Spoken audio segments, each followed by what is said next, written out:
everyone. I am Anne La Follette, and as many of you know by now, I am a service pattern designer and an online coach.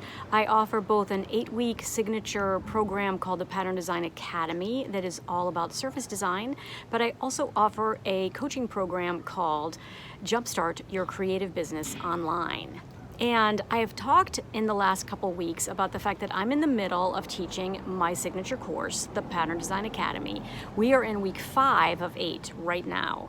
And this is a time when students can start to feel overwhelmed, or they can feel like they're falling behind, and they can feel like they're not going to make it to the finish line. So last week I talked about perseverance and how important perseverance is to getting you to the finish line. But today I want to switch gears a little bit and talk to you about how important these 3 tactical tips that I'm going to give you are to helping you get to the finish line. Whether you're in an online program, or you're in a coaching program, or you're trying to learn a new language, or whatever your situation might be. So here are the 3 tactical ways to help you get to the finish line.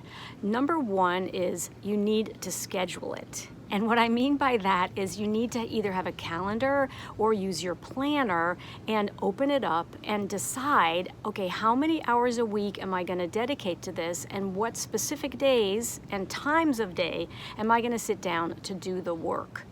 And I am a big believer in planners. I play around and experiment with different planners every couple of years. Right now I have one that's called the Productivity Planner, and I'll have a link in the description below if you want to check it out. As a creative, it's pretty boring looking because it's black, but I really like it because it's organized where you strategically think about your week. Then you actually do your tactical steps each day and record them, and then you do an assessment at the end of the week about, well, what worked and what didn't work. So I actually like it a lot. But tactical step number 1, and most important, is you have to schedule it, because you're going to have to do the work at some point in time. And if you schedule it, you'll have some accountability, and then you can also check off the days when you actually accomplish that goal, and you'll start to build some self-confidence. Now, tactical tip number 2 is set mini goals. And I do this a lot. Whenever I have a big task ahead of me, I figure out a way to break it down into smaller bite-sized pieces. A great example of this is the 100-day challenge. I lead a 100-day challenge as part of the official April 100-day project. And a 100-day challenge is you decide to do the same thing. In my case, it's usually sketching every single day for 100 days in a row. And if you think about 100 days in a row, that's more than 3 months. So that can seem very, very overwhelming. But if you break it down into either 10-day increments or partially 10-day increments, and then any number that ends in a 5 or a 10, or you can play all kinds of fun games to break that giant task down into more manageable pieces. And that really helps you build self-confidence. Every time you hit one of those milestones, you should celebrate it. I'm a big believer in celebration and celebrating all of our wins, no matter how small they might feel. And that keeps the momentum going so that you can do the next 5 days, or you can do the next chapter, or you can watch the next lesson in the online program, for example. So setting mini goals is really, really important.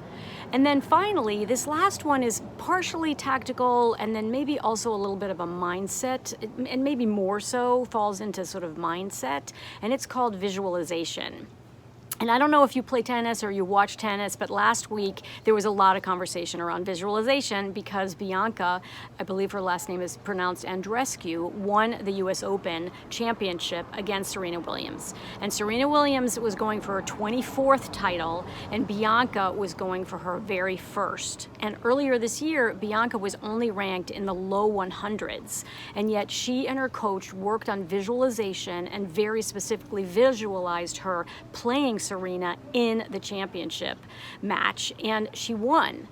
And it's very, very powerful to actually visualize the image that you want of yourself having accomplished this big goal that you have in front of yourself.